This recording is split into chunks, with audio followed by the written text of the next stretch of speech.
Narito tayo ngayon sa lobby ng House of Representatives kung saan naantabayanan ang pagdating nitong ating mga Olympic team para sa inaasahang pagbibigay sa kanila ng parangal ng House of Representatives ngayong umaga. So yung red carpet, kita po natin yan dyan.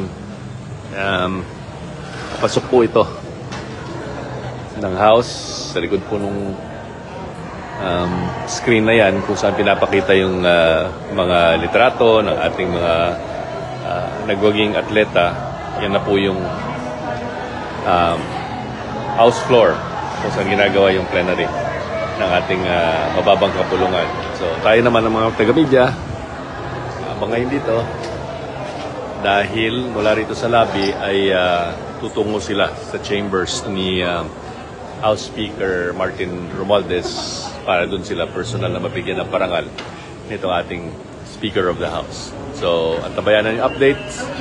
Maraming honor guard na nag-aabang din, pero dahil hindi sila pumipwesto, kuwari natin ay medyo malayo pa siguro bago makarating dito yung mga ating mga atleta. Sa pangunguna nga ng two-time gold medalist na si Carlos Yulo mula sa sport ng gymnastics. Okay, so antabayanan na lamang yung mga updates sa mga susunod na post natin dito sa Facebook at sa GMA Integrated News.